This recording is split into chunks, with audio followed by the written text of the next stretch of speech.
Everybody for joining us. We're the Iowa Microsoft Azure User Group. There's a few ways to connect with us. Most of our planning right now is going on Meetup. We also do some announcements on Twitter. We post all of our recorded videos on YouTube. If you can't make it or have to leave a little early, you can find us there.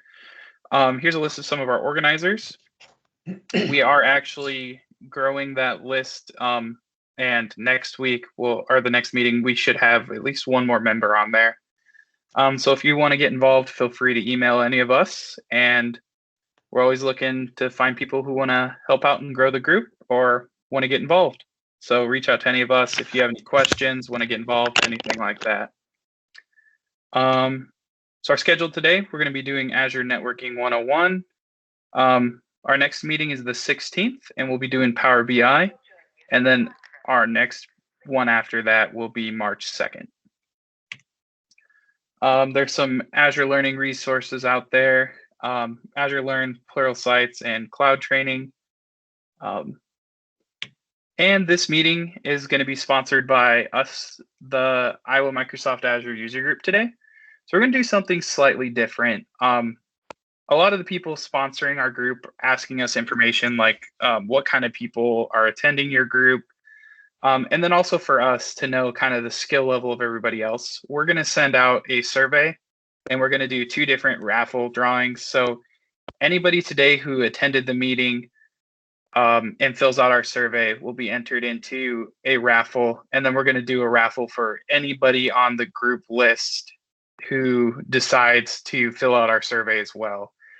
So if you've attended the meeting and stay till the end, you'll be entered in both of those. And you have a better chance of winning the previous one. And then you should also have a chance to win the big group one if anybody else who filled out feedback. And that's just going to be questions on like, what would you say your current role is? What are your goals for the user group? You're kind of looking at, for example, like at a hobby level of Azure, is this your day-to-day job? Is there any particular areas you want to see us work on? Just questions like that. It shouldn't be anything too over the top, just a few minutes. And each of those will be giving away a $25 Amazon gift card. And that is anonymous. So, I mean, we're not giving your name out to anybody. We're just looking for feedback on, the representation of the group here. So. Right. Yeah. We're not going to probably even collect emails or names. We'll just ask kind of where you are so we can kind of get a ballpark in our mind too of where we should also be targeting our topics too as well. And with that, I'm going to pass it over to Tim Sullivan. He's been an Azure Cloud Solution Architect for the past 2.5 years. Prior to that, he spent a decade working on IT operations and security functions and working across Microsoft 365, AWS, and on-prem services. I'll pass that over to you. Thanks, Alec. Hello, everyone. Give me 1 second just to share my deck. I'm assuming you all can see that. I've got it. Okay, great. Yeah, so nice to meet everyone. It's good to see you. This is actually a pretty nice list. I am a member of the Minnesota Azure user group, so I'm your neighbor to the north. And in our COVID meetings, we don't usually get this many attendees, so it's great to see how good of a community you guys have that you're able to get this many people together over the lunch hour to do some learning. So Derek asked me to talk to you all about Azure networking, and so I'm going to give an overview of the services that we have available today in Azure from a networking perspective. I'm a fairly talkative person, so feel free to interrupt me if you have any questions, if you need any clarity, if you have a specific situation. And I think that we should definitely have time at the end for questions as well, if you would just prefer to wait until the end. But I can put my email in the chat for you all as well if you don't feel comfortable asking your question on the call. My email is in the chat for you all right now too. So great, let's get started.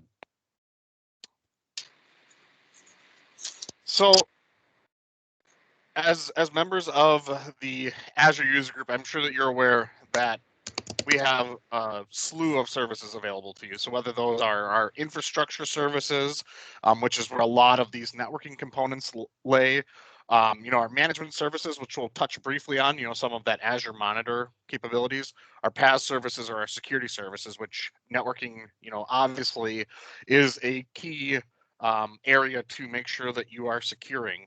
But this talk is really going to be focused on the networking services. And so when we think about the Azure networking services, we can really divide these up into 4 different areas.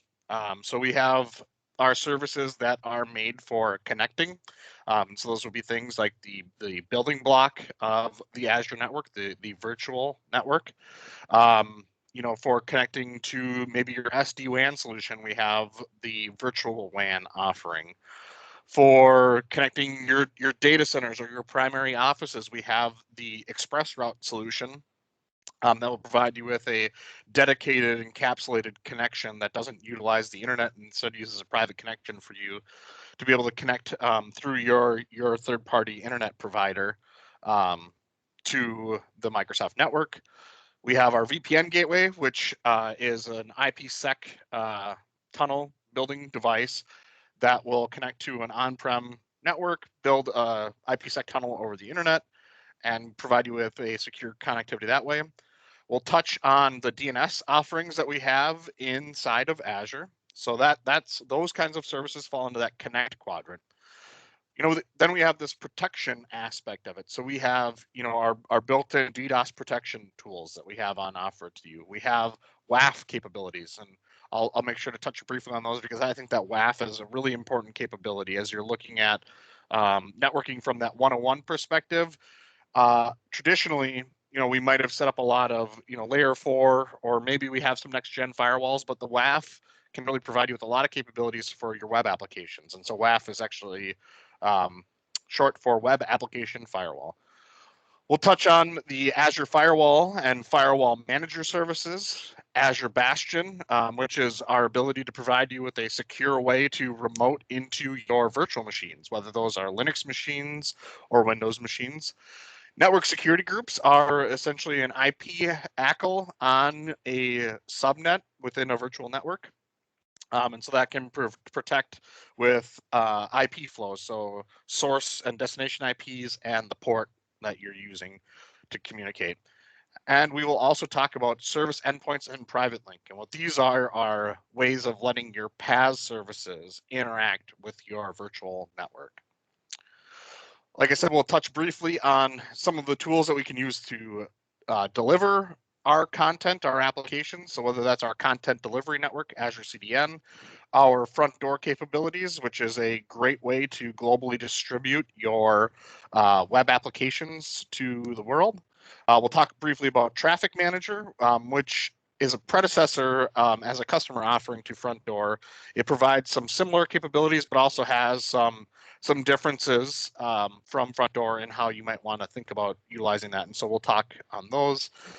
We'll touch on the Application Gateway, which is a layer 7 load balancer. So it's an HTTP aware load balancer that will allow you to build smarter web rules to allow you to route traffic for your different web applications.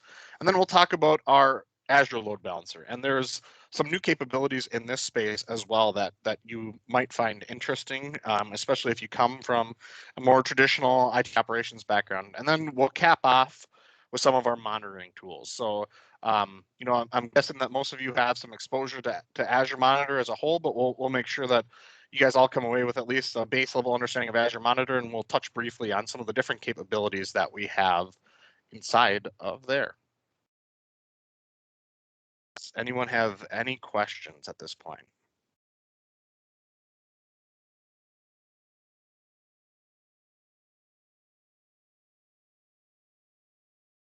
All right. So let's start by talking about what is an Azure network. At its core, we have Azure Virtual Networks. And so what these are resources that you can create in Azure that will let you create a private network And so what we mean by that is that you have full control over your IP address space. You have full control over the DNS services that you're going to provide to the services within that virtual network. You have access to build security rules. That would be done with our network security groups, or if you're using like an Azure firewall or a partner solution that we have and deploying a network virtual appliance, we can force that traffic through those virtual appliances and we can control traffic that way. And we also have built-in capabilities for controlling traffic flows in the form of our user-defined routes. So just a few things to mention in this specific area is that you do have the ability to put any IP addresses in for an Azure virtual network, but there are a couple of considerations. First, this is meant to be a private network, so you'll want to make sure that you're using RFC 1918 space. And for those of you who aren't in the networking world, what that means is we're talking about the networks that are classified as private IP ranges. And so that would be the 10.0.0.0/8 range of IPs in Class A, 172.16/16, I think is what its CIDR is, in the Class B, and then 192.168 is the prefix for your Class C networks. And so we would really encourage you to use those IP address spaces when you're allocating these. Now, the other thing to keep in mind is that if we want to make sure that our Azure networks can privately communicate with our on-prem networks, or even if we want to make sure that different Azure networks can communicate with each other, a key construct is going to be that we need to make sure that we don't have overlapping IP address space.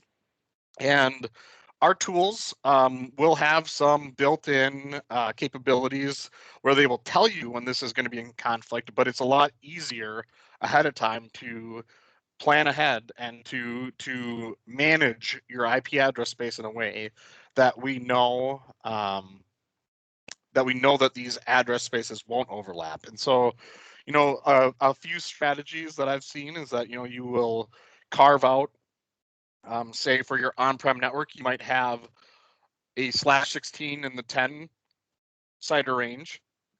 And then you might say, okay, we're going to carve out another /16 in the Azure space, and that's how we're going to keep those separated. And then we keep, a running list of the different networks that have been consumed. Another approach that I've seen be very successful is that we actually say, well, we already have a Class A or a Class B private network on-prem. We're going to make Azure use the other option there for us.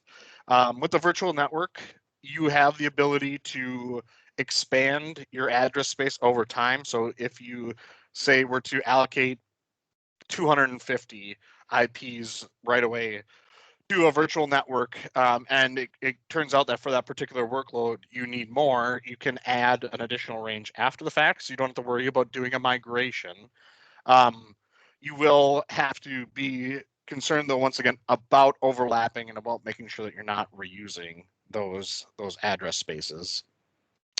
With DNS, by default, we have a single IP that is going to be provided at the Azure host level to your virtual machines. That is a metadata endpoint for lots of different things, but you can also use this DNS service for your DNS service, and we'll do recursive resolution for you if we don't have those records. But you can also use our built-in DNS offering to have that DNS capability within your network to be able to communicate with the address spaces or with the private names that you have available to you. You also have the ability to use custom DNS. So whether that is a Azure DNS zone, which we'll talk about a little bit later, or if that's something like bind or info blocks, or maybe you're running Microsoft DNS on your Active Directory domain. As long as the virtual network can talk to those DNS servers, you can set custom DNS. The one thing to keep in mind is that we do highly recommend that if you're going to use custom DNS, you make sure that you do pass on recursive queries to the metadata endpoint in order to ensure that any of the internal Azure DNS records are able to be resolved as well by your services. I'm trying to think if there's, I think that's pretty much everything that I wanted to cover at a high level with the virtual network. Are there any questions about virtual networks?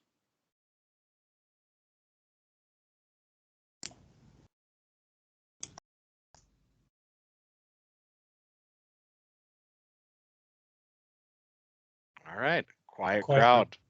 Yeah. So one construct that is, just really useful and very prevalent in the cloud is this concept of VNet peering, which is virtual network to virtual network communication. And we can always do things, where we would set up VPNs and different VNets and set those up to communicate with each other, building an IPsec tunnel, all of that stuff, like, similar to how we would traditionally between two different sites. But in Azure, we have the ability to peer with a very small configuration. We select VNet A and we select VNet B and we say connect these two together. And what happens is we inject a route for each of those VNets to be able to send traffic to each other. So there are two concepts that you might hear. One is VNet peering, which would be just the standard term, but that usually indicates VNets within the same Azure region. So if I, am a member of the Iowa user group, I'm very likely using the central US region. And so VNet peering would be that I have two different VNets within that region that I have set to talk to each other. But we also have this construct of global VNet peering, which would be across Azure regions. And so that could be, to North Central, near to Illinois, or it could be East in Virginia, or it could be in Singapore, where we're peering these networks. And that will work as well. As it says here, after you peer these networks, the resources on both sides can connect with the resources in the other network. That is usually an appealing thing. That's why we're trying to do the peering, is to allow that direct connectivity. But we can also control this, whether it's with a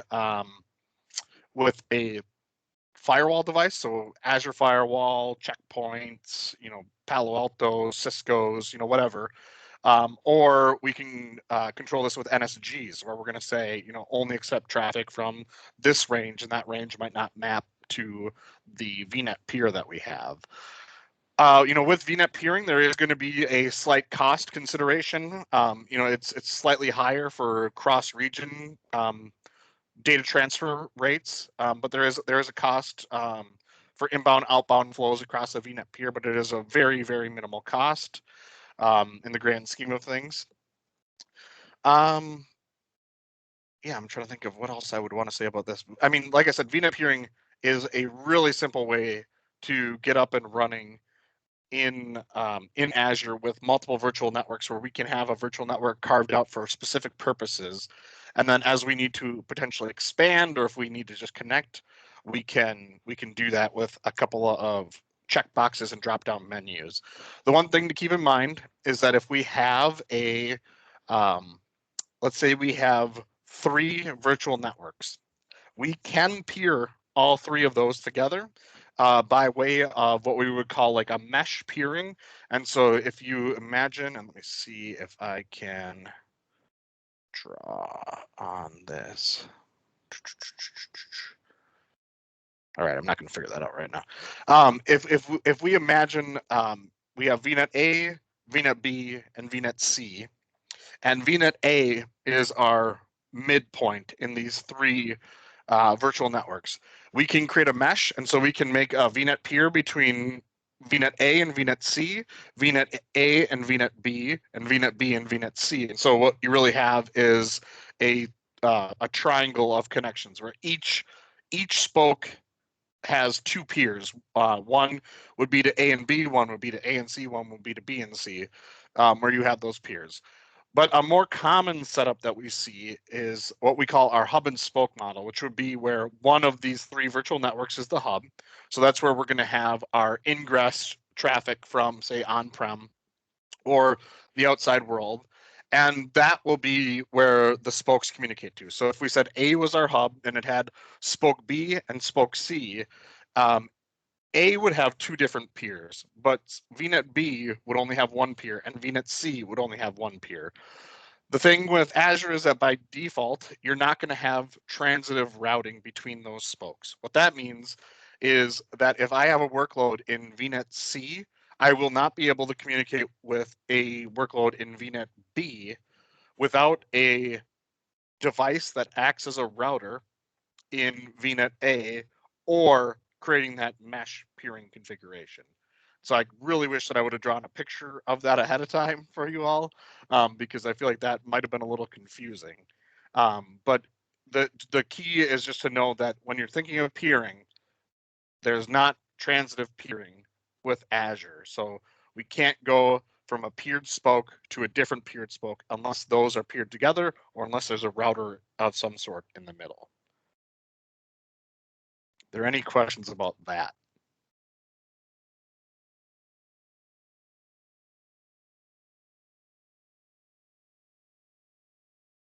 Is this resonating with you guys so far? Is this what you were hoping to see today?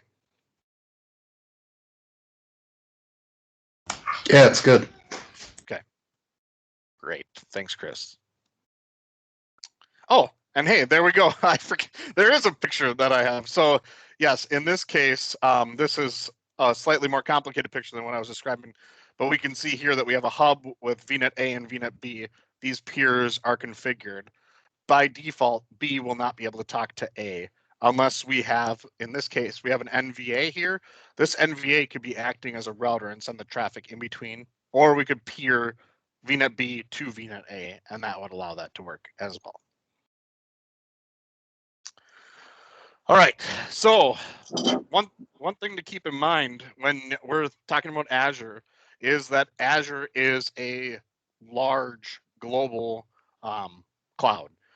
So, you know, at last count, I think we were somewhere around, and even this map is out of date. I know that we have another region in Brazil. Yeah, that's probably the only one that I think is missing off the top of my head right now. But so there's somewhere north of 60 different Azure regions in what we would call Azure Commercial. And so, you know, we also, you can see, are including in this picture the DoD regions and the Gov Virginia, Gov Arizona, you know, some of these Germany, Northeast Sovereign, Central Sovereign, and then these China regions. Those regions are actually separate from a networking perspective. So anything that's a sovereign cloud or the US Gov cloud are segmented in order to achieve regulatory compliance and, you know, data sovereignty rules, things along those lines. But in the Azure public cloud, we have more than 60 regions at this point in time that are available for you to consume. For anyone who is deploying in Azure is able to, you would be able to, you know, deploy a VNet in East Asia, you know, just by the nature of having an Azure subscription. These networks, or these regions, I should say, are all connected by what we call the Microsoft Azure backbone. And what that means is that when we're talking, you know, about that global peering, or when you might think about your platform services. So if I had, say, you know, a Cosmos DB, and I know that my Cosmos DB is going to have replicas in multiple regions, all of the Azure traffic will stay on a Microsoft operated network. We do not send your traffic out to the internet between our different regions. And so you'll know that Microsoft network is where your traffic is going to be when I have Azure to Azure communication of any sort. And so, you know, I know that sometimes is a concern when I talk to people as well. If I am going, say, from Central US to East US, is my traffic going to go through a third party owned and operated router? And the answer is no. We're going to use the Microsoft fiber to make that happen. You know, regardless of where in the world you're sending that traffic, it's going to stay on our network. And so that's the case for both our platform services and our infrastructure services, where that will be internal traffic for us. Yeah, and so then I believe I have a picture of that drawn out for you where you can see, you know, these are not accurate necessarily of where those are, but that you can see that these networks are all connected. And you can see here we have over 130,000 miles of fiber and subsea cabling connecting to the different continents throughout the world. One of the things that is a little bit better about this map is that you can see here we have this indicator of what's called an edge. And so we'll talk a little bit more about some of our delivery services that we have. So for instance, Azure Front Door and the Azure CDN exist in the edge sites. And so what these are, you know, major networking sites within different regions or locales where, you know, you'll have a, you know, like a carrier hotel essentially, where you'll have all of the different telecom providers will have racks of equipment in these areas, and Microsoft will also be deploying equipment there to provide our services so that when you're trying to do content delivery, you're going to get closer to the customers that you have.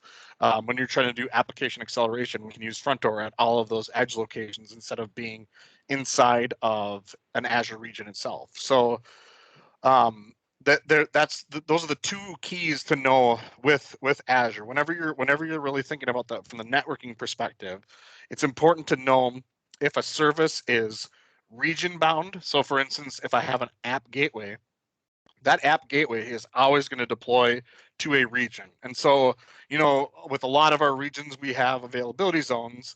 Those don't really change from the networking construct. I mean, with my app gateway, I could select put this in availability zone 1 or 2 or 3 or in all 3, or I could just say, you know, I don't really care, just put it into the central US region.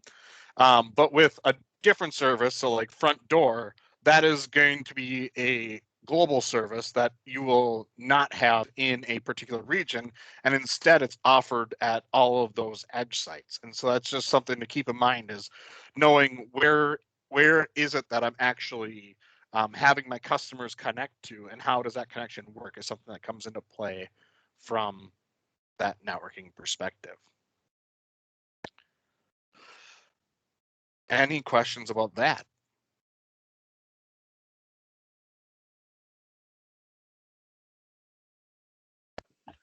So I'm sorry, is the biggest use case of Front Door then to basically just be closer to wherever the end user is? Is that correct? Because like you might not be close as a whole Azure region, but you can get closer with Front Door.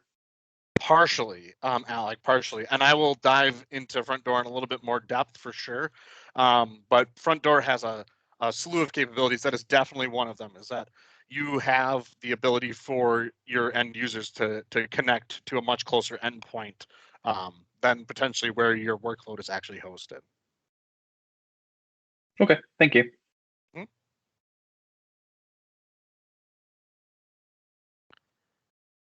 Yeah, and so this is just a little build out of what you might also hear of those edge sites called POPs, points of presence. And so what you'll see is that, you know, in those points of presence, what we have are the services that I mentioned, Front Door and CDN. We also will have ExpressRoute. And so you might also hear of these as the ExpressRoute Meet Me locations. I'm not actually as familiar with the ExpressRoute setup in Iowa. But I know that, you know, I'm in Minnesota, and for my customers, we recently announced that we have ExpressRoute available in the Cologix building in Minneapolis. And so instead of having to do a backhaul to Chicago to like an Equinix or something like that, my customers can now go to downtown Minneapolis for that's as far as they have to go before getting onto the Microsoft Edge network for ExpressRoute. And Derek, I see you came off mute. Do you happen to know where your nearest one is? Yeah, Chicago and Minneapolis is the nearest point of presence for us. Okay. And then the way that some of these services work is that we have these WAN core routers in these edges that have the ability to connect to each other and to have those connections to our global network in order to allow the traffic between all these regions.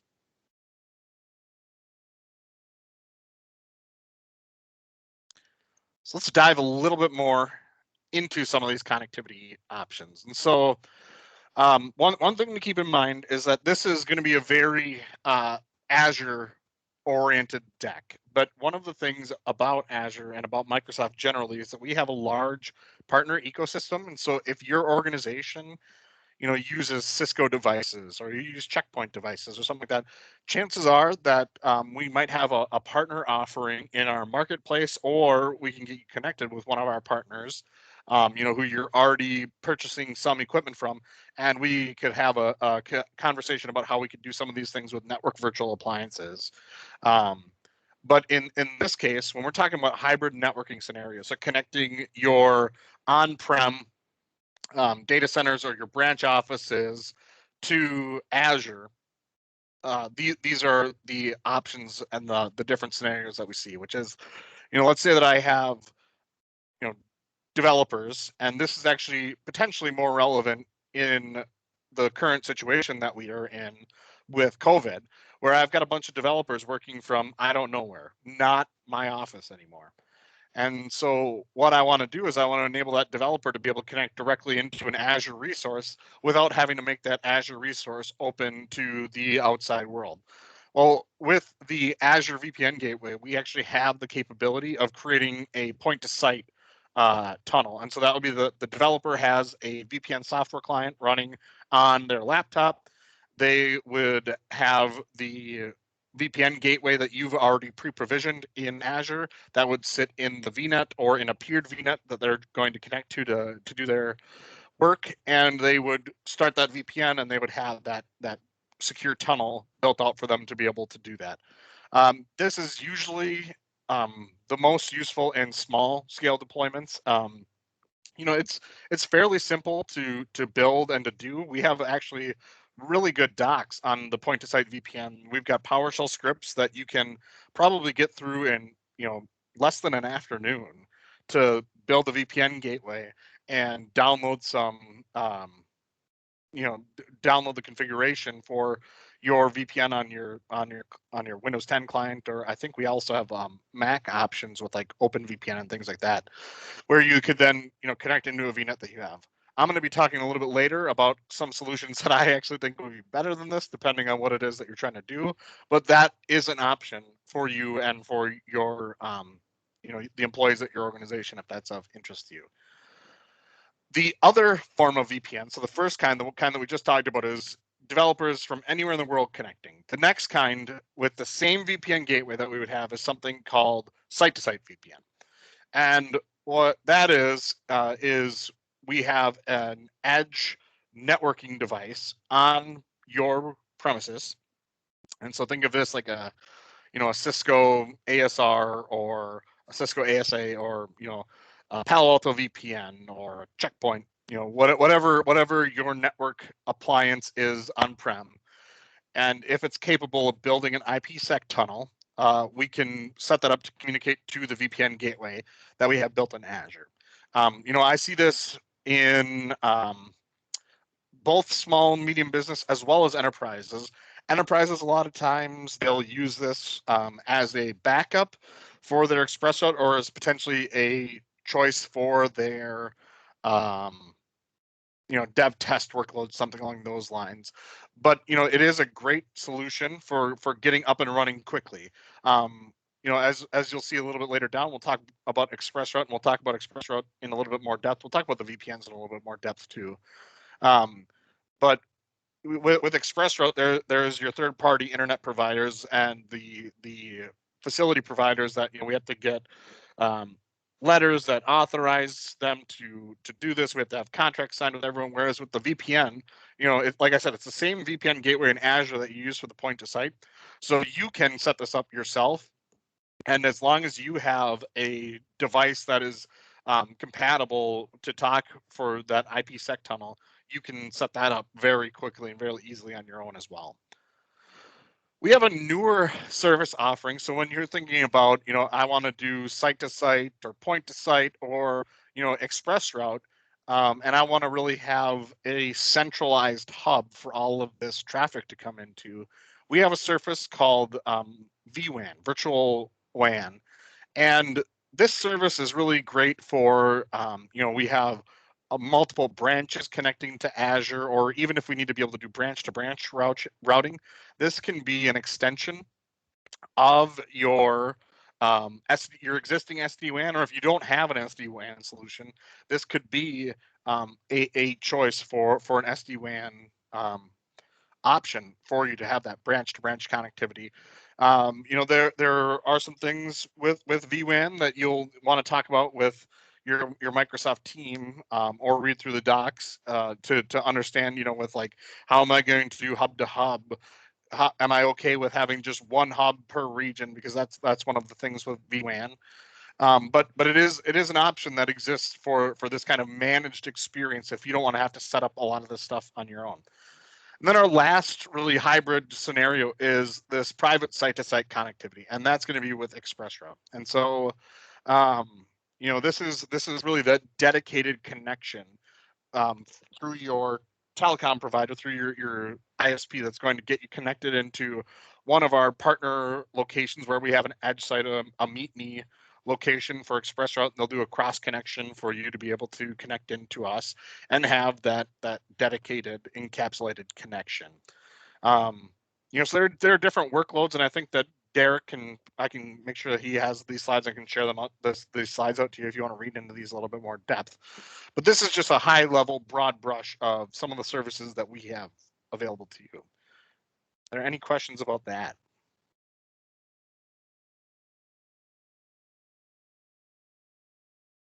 All right.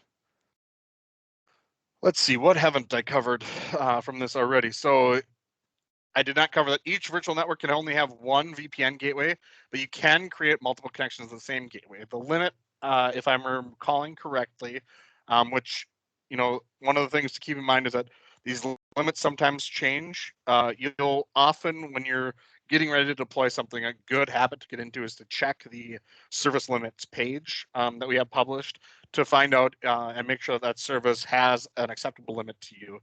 And so I think that at last count, you know, our VPN gateways have 30 different connections that you could build to that same gateway.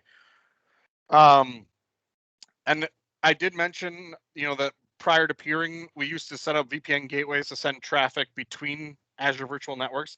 The one use case that I still see some people using multiple VPN gateways between Azure VNets for is that they want to send encrypted traffic between Azure virtual networks.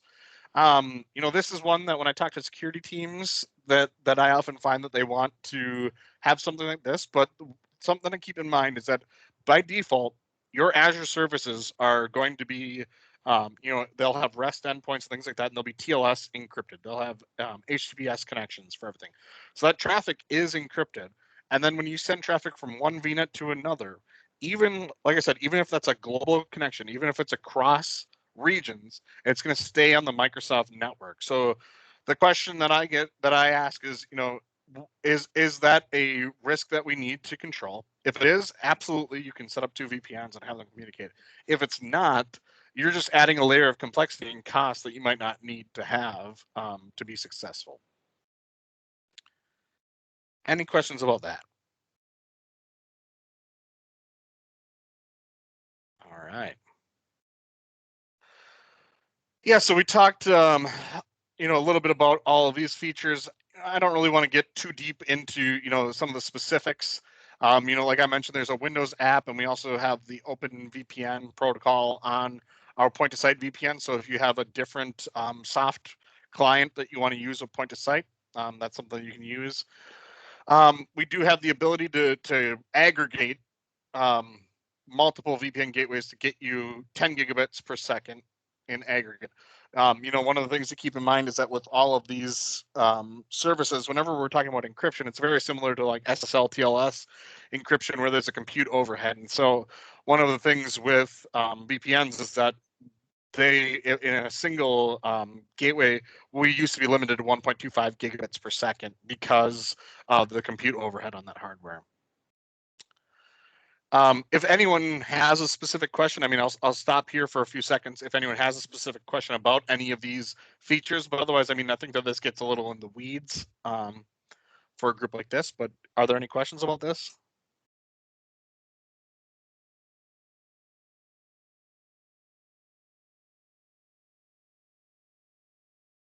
All right. So I think we've already talked about a lot of this, but let me make sure that I hit on this, that what you get with ExpressRoute. So when we create an ExpressRoute resource in Azure, we create one ExpressRoute resource that's called an ExpressRoute circuit.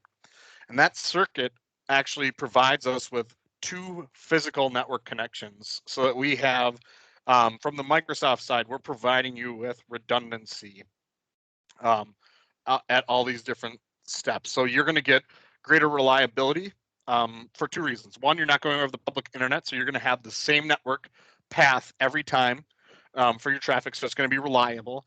But you're also going to have more reliability because we have redundancy on our side. So obviously, we don't require you to have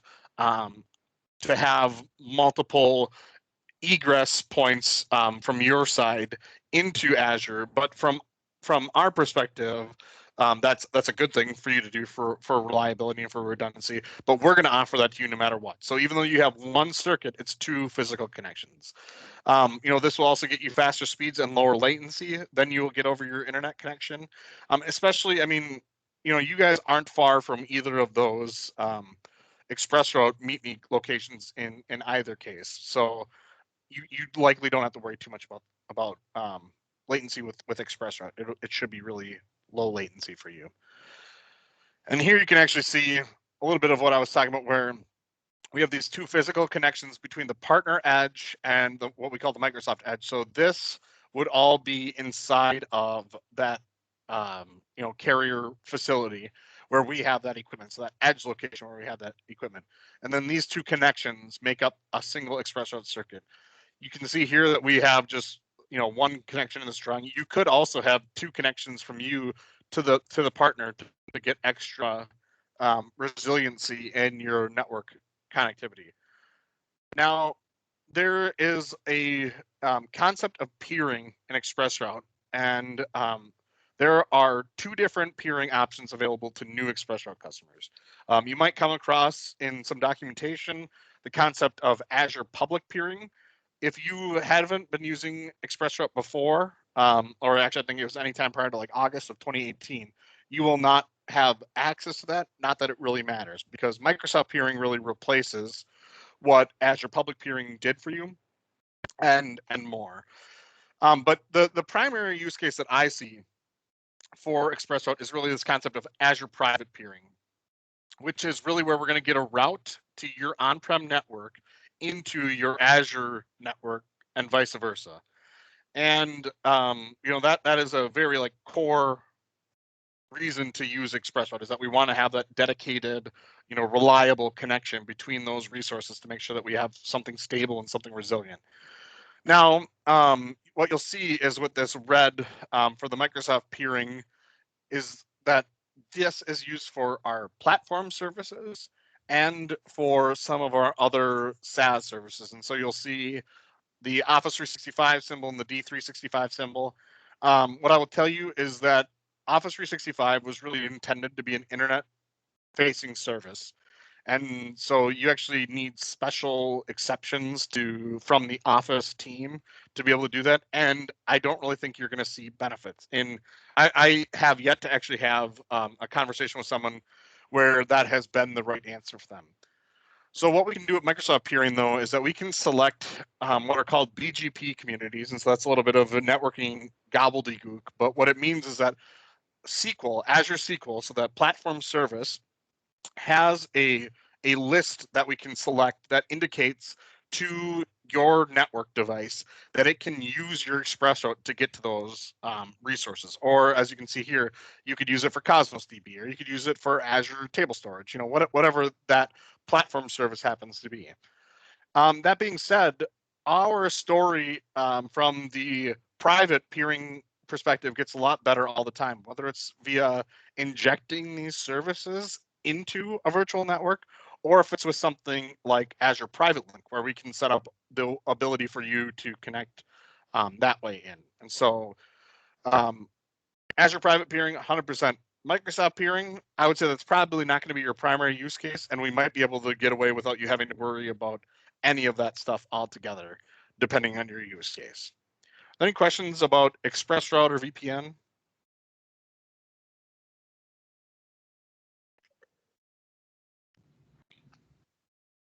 So is there any encryption going across that ExpressRoute?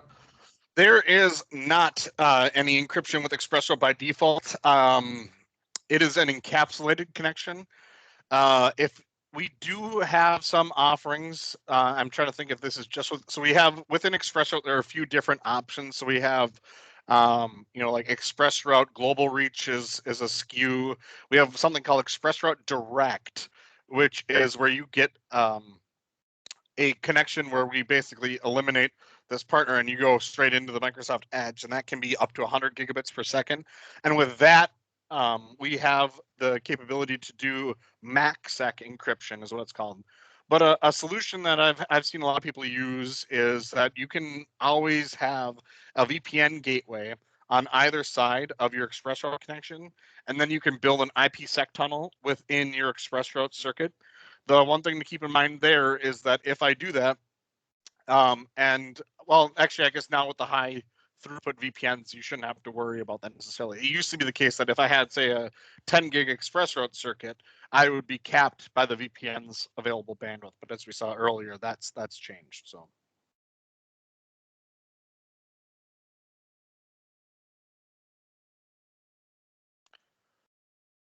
So this is just like a little bit of a repeat. I kind of wish that they would show this for the Midwest. That would have been nice for us to have this kind of a map for us. But so you can see, like, this is roughly where the East US and East US 2 regions are, but the actual ExpressRoute sites are closer to Washington, D.C. And so it's just one of those things to keep in mind is where is that resource actually being connected? And in the case of ExpressRoute, it's going to be in these locations instead of in those actual regions. Yeah, and so you can see this gets us, yeah, so Chicago, Minneapolis, but those are going to be the closest to you all. We briefly touched on vWAN. So like I said, this is really a way to think about extending your SD-WAN or building an SD-WAN using Azure services. So great use case is multiple branches connecting into a single hub to be able to have branch to branch. So on-prem site to on-prem site could use vWAN, or having multiple branches being able to connect into the same Azure networking space. The way that this works is that we'll use those pre-existing technologies that we talked about. So whether that's our site-to-site VPN, we'll connect that to the Azure vWAN hub instead of to a VPN gateway in a particular VNet. Or we can do the same with our point-to-site connectivity, where we'll connect into the vWAN hub. We can also connect our ExpressRoutes into this hub. Let's see what else is worth talking. One thing with vWAN is that we do allow you to deploy what are called secure virtual WAN hubs using the Azure firewall solution. And so that's a way that if you wanted to have that controlled, that would work. If you have something like a Silver Peak or something like that for your SD-WAN solution, we also have the capability of using that inside of your virtual WAN hub.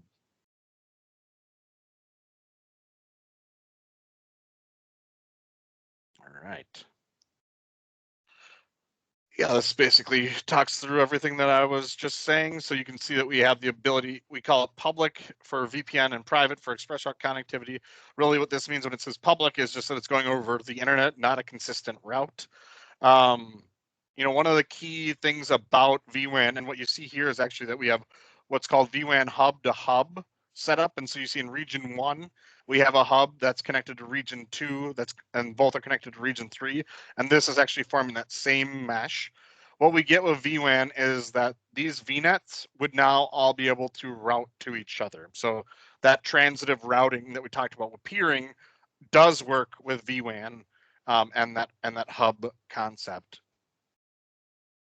And in a similar way, it's the same thing with these branches. Can now talk to all these VNets, and these VNets can all talk to these branches.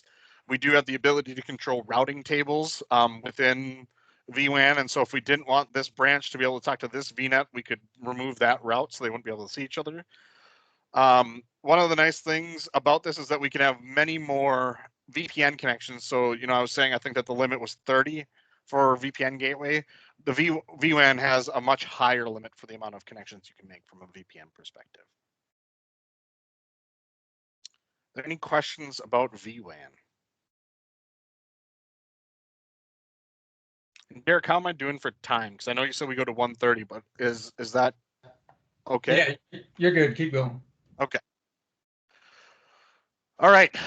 So then from a security perspective, I've touched briefly on some of these concepts, but we have a few different offerings in the security space. So we have Azure Firewall, which is our version of a network virtual appliance. It's a layer 4 firewall. It is a next gen firewall, so it's able to do like FQDN filtering and things along those lines. But it will also do those basic TCP/IP flows and be able to block or allow that traffic based on how you want it. We'll use route tables to tunnel the traffic through that firewall. But this can really be thought of like you think of your firewalls on-prem. In the case of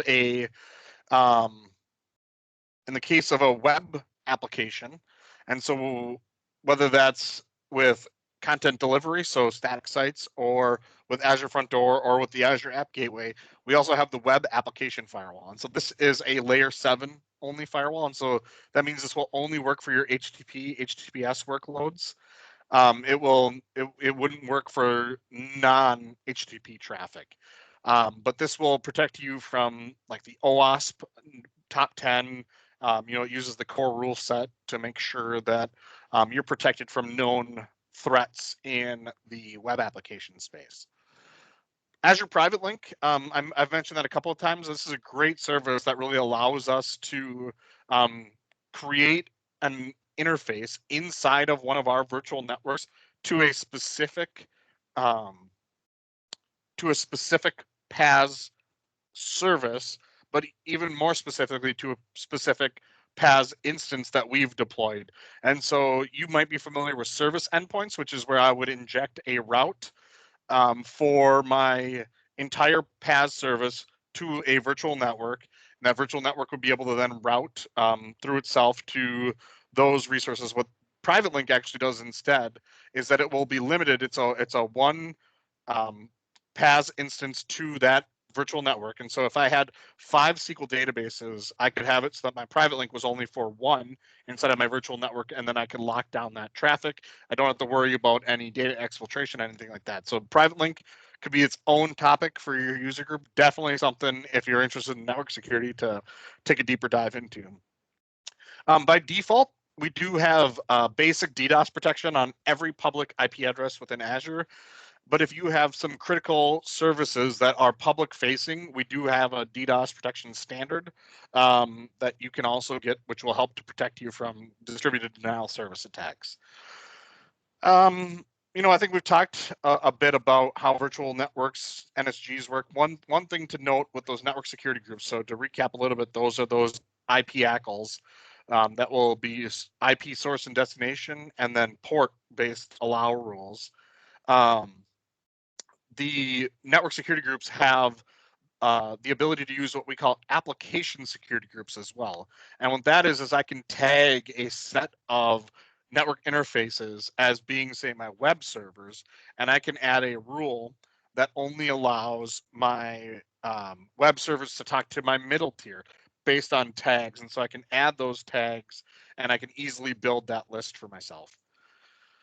And then, as I mentioned, you can see here this list of partners that we have. So if you're Checkpoint, if you use Zscaler, if you use F5s, Fortinets, we have a ton of partners that we would be happy to talk to you about, to help to bring in to talk to you about how you can secure your Azure networks.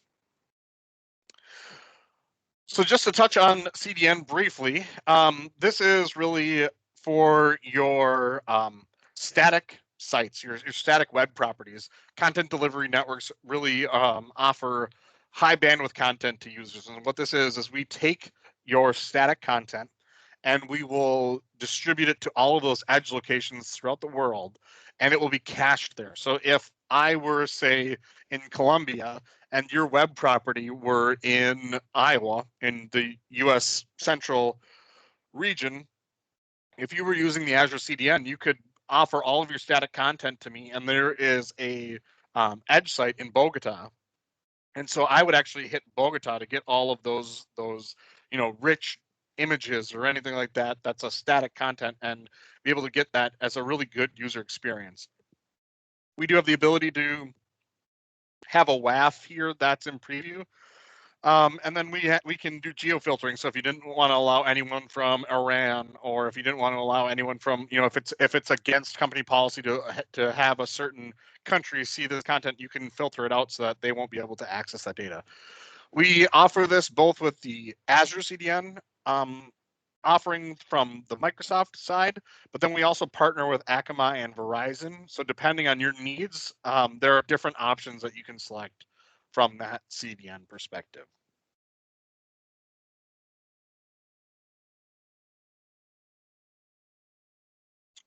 So we haven't really talked about the Azure Load Balancer yet.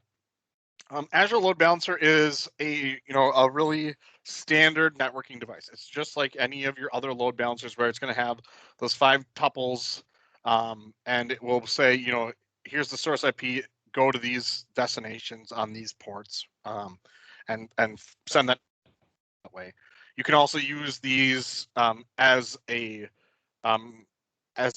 egress point as well, to allow for a single egress. So you could just as easily imagine these 3 VMs communicating outbound over their own load balancer to allow that traffic to come from a single IP instead of coming from any of these private IPs or anything like that.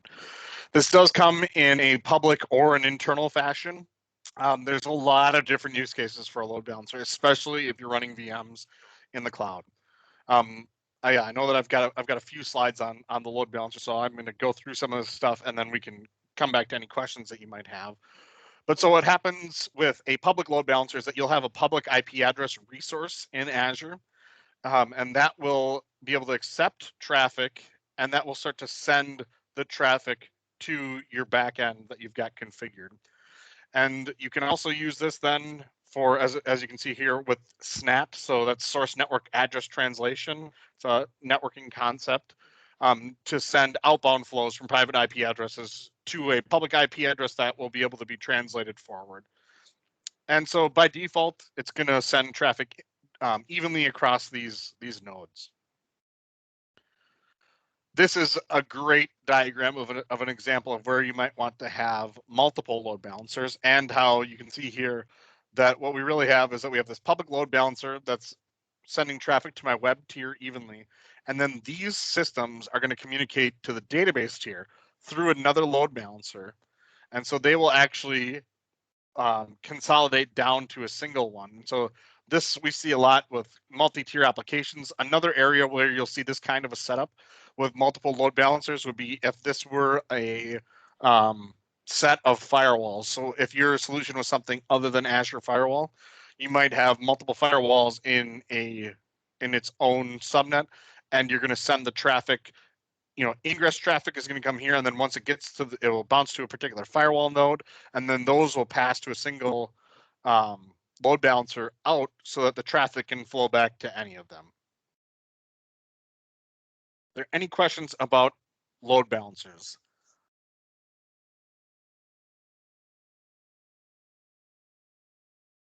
One thing that I want to mention is that we do have in preview what is called a cross-region load balancer. So as it exists today in GA, the load balancer is in a single region. The cross-region load balancer will provide you with this capability across multiple regions with one resource configuration. We've touched on the app gateway a couple of times when we were talking about WAF. The app gateway is a web traffic load balancer. So it's at that layer 7 HTTP, HTTPS only workloads. This is going to be similar to if you're familiar with like an F5 LTM or something like that, where it's going to provide you with some capabilities to really simplify your life from a management perspective. It's a scalable solution. It offers that WAF that we talked about. One of the key use cases is that to take some of the compute heaviness of SSL computations off of our backend, is that we can offload SSL at the app gateway. And so what that means is that we would have the SSL certificate. In this example, you see it's contoso.com. The app gateway would have the SSL certificate for contoso.com. And so this would be an encrypted connection. And then we would actually send this traffic over port 80 between these different nodes. That's a pretty common use case that I see. Are there any questions about App Gateway?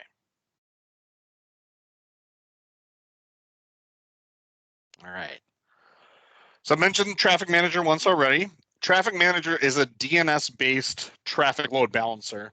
And so what this is used for is for global distribution of your services. And so what that means is that if I have a service that I offer in region A and a service that I offer in region B, I can use Azure Traffic Manager as a single name for my customers to use to connect to, and Traffic Manager will tell that customer where to go based on DNS lookups of where to go.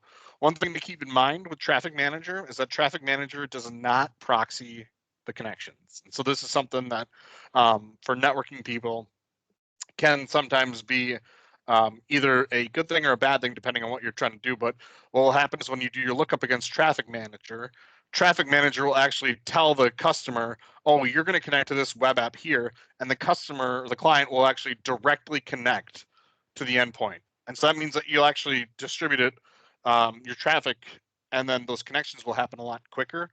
A key use case for Traffic Manager is if your company or if you're building for yourself like gaming server applications and you're trying to have those throughout the US, Traffic Manager is a great solution for those since they're not HTTP traffic. And so a solution like Azure Front Door will not work for them. And so I'm going to go through Front Door before taking any questions on Traffic Manager, because we're going to talk a little bit about the differences between them and when to use one versus the other. But so what Azure Front Door is it's a scalable secure entry point for incredibly fast delivery of global web applications. And so, Alec had asked earlier, is the primary use to get my content to those edge sites? And the answer is yes, that is one of those things that I will have. As I don't know how accurate this image is anymore, where it's 64 global edge pops. But so when I use Front Door, I'm going to have 64 different points of ingress where this is going to happen. The other things that we can do, though, is that Front Door has some built-in content caching capabilities. So, in some cases, we might not need to have a dedicated CDN because Front Door might offer that service for what we need.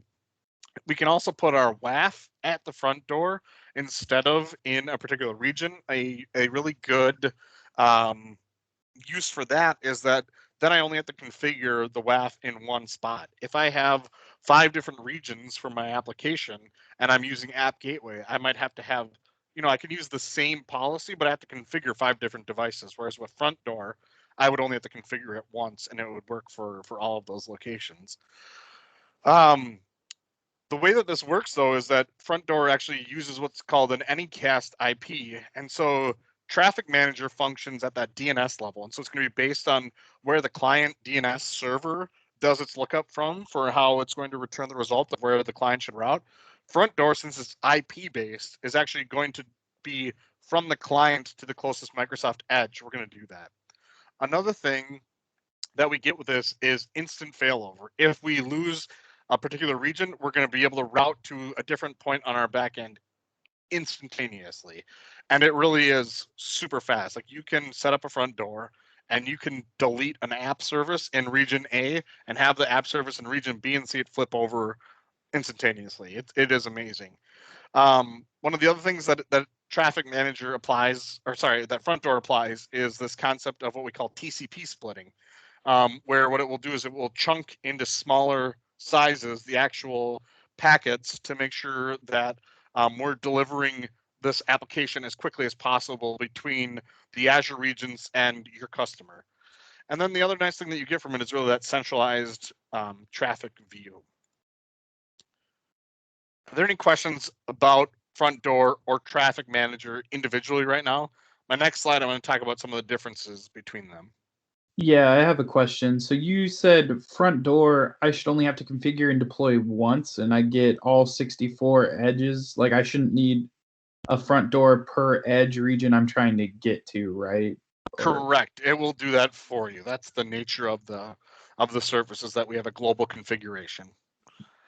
Okay, so theoretically, you should never have more than one front door per application then? Because you just have one that's for the entire world.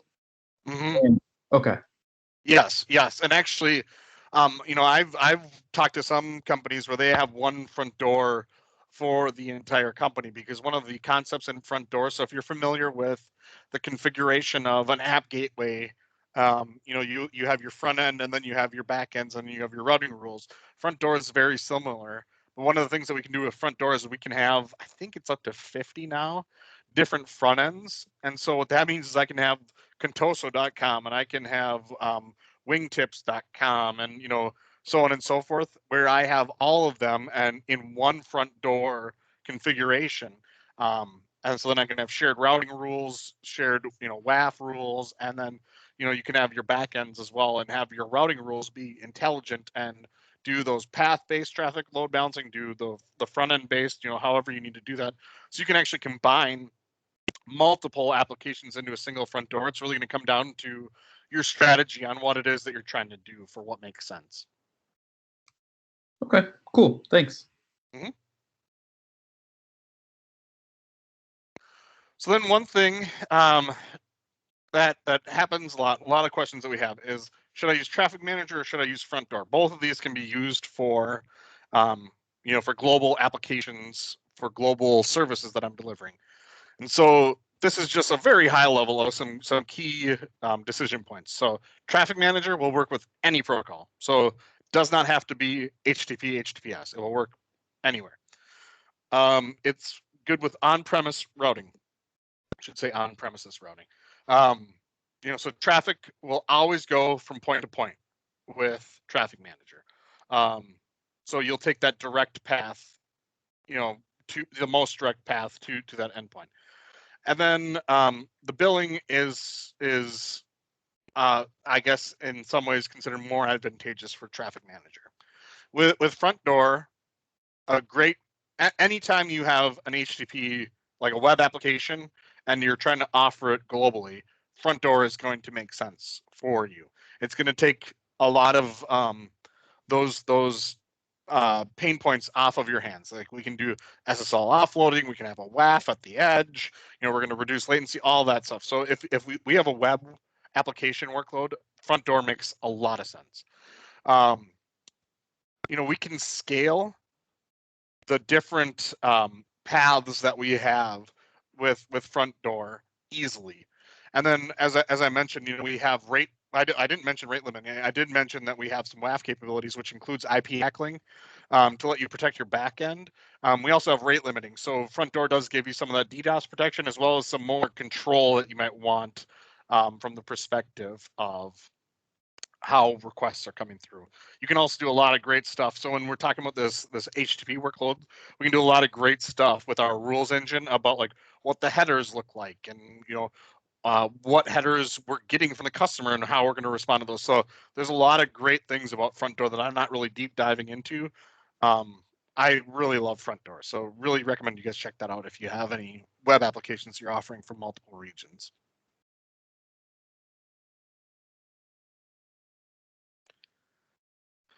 And that's just a picture that you guys can look through later. This just kind of shows, you know, some use cases. You see that Traffic Manager is pointing out the blob store.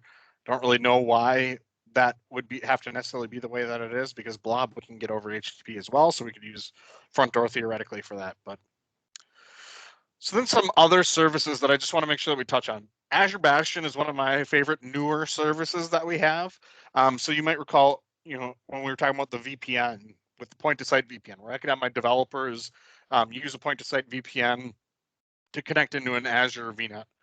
With Azure Bastion, this has become so much simpler, and it is just such a cool service to use, where what I have now, instead of having to set up a VPN gateway and instead of having to have my developer or my employee understand how to start up the VPN on their device, is that I can use something like Azure Bastion. And now the one thing that you'll have with the VPN that you won't get with Azure Bastion is if I'm doing something that's not a Bastion-ish protocol. So if I'm trying to do file copies or things like that, Azure Bastion might not be the best use case for that workload. But if I'm trying to get into a VM, let's say, on my VNet, I no longer have to open that VNet up to the world or even to anything outside of the VNet over 3389, which would be the RDP port, or 22, which is SSH. And so that's really what we're talking about when we're talking about bastions, or you might also hear these called jump boxes, is typically what companies would do is they would set up a single hardened resource that's going to be accessible over those protocols for people to connect into from anywhere. But what we have with Azure Bastion is now inside of the Azure portal, I can go in as a developer or as an operator, and I can go to the Connect tab on my VM, and I click Connect with Azure Bastion, and it will actually use my web browser and open a connection to allow me to do RDP or SSH into that backend VM. And so this experience, I think, is very similar to WVD, Windows Virtual Desktop, if you're familiar with that. But the real key is what we can do is we can have a network security group where the only traffic that we're going to allow to come in is port 443. And it only has to be allowed to this Azure Bastion subnet. And this Azure Bastion service is a PaaS service, so you don't have to worry about managing it. You don't have to worry about securing it, any of that stuff. And so we're only allowing that web traffic in to our VNet. And then inside of the VNet, we can actually lock down these VMs to only allow traffic from the Azure Bastion subnet over port 3389 or port 22. What that means is that I don't need to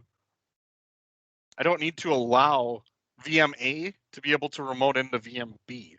I can get that east-west security perimeter that a lot of people find appealing with a service like Azure Bastion, and I don't have to open up my network to these ports that are known ports for exploit. So Azure Bastion, really cool service, really easy to start using. You need to have a dedicated subnet inside of your VNet. Really easy though to start consuming that service. Any questions about that? All right. So then briefly, just want to talk about Azure Monitor, and especially thinking about it in the networking space. So Azure Monitor is really an umbrella service that we offer where we ingest either metrics or logs from a variety of sources, and then we will derive insights, visualizations, analytics, response mechanisms, and integrations off of those things. And that is not limited to Azure Actions or VMs. I can do this with my network, and so we have tools like Network Watcher, where I can see traffic passing between VMs. I can watch my network security group flow logs to see what's being allowed and what's being denied. I can monitor my ExpressRoute or my VPN using Azure Monitor. I can monitor internet analysis things. We also do have, it's not shown on this picture, but we have a new capability called Azure Monitor Network Insights. It's not shown here, but it's actually a really cool capability where inside of Azure Monitor, these insights are a series of workbooks and queries that help you to easily visualize what's happening in your environment. And that is available now as well. So there's some really cool features. Even if you have a network monitoring solution, a lot of Azure Monitor stuff is very low cost and very easy to configure and to democratize the monitoring of those resources to various groups of people. And so I would encourage you, even if you have an incumbent solution, it might still be worth your time to at least enable some of the stuff for Azure Monitor to see what kind of information you get. Are there any questions about that?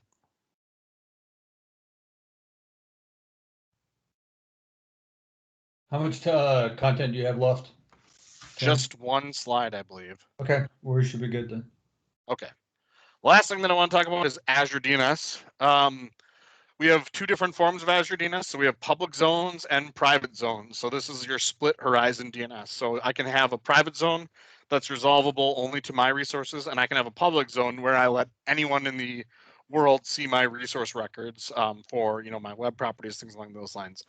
Azure DNS is really a global network of DNS services, or DNS servers, I should say. So when you start to utilize Azure DNS, it's going to be resolvable for customers throughout the world. and records will be updated across that network in seconds. Azure DNS is definitely a service worth checking out, especially for this private zones. It helps us to get away from needing to worry about building custom DNS servers and things like that, while still giving us the control of our DNS zones. And so if DNS is of interest to you, I would highly recommend you check that out. And then, yeah, we're not going to worry about that. So that's my content. That's what I have for all of you guys. So I think we've got 7 minutes left. Derek, I don't know if you want me to take a few more questions if there are any, or if you guys have a typical wrap-up process. Yeah, we've got to wrap up, but we can throw it out if anybody's got any questions for Tim to go into a little bit more. Other words, we can wrap this up and do a drawing. Don't be shy with questions. See if we can stump Tim.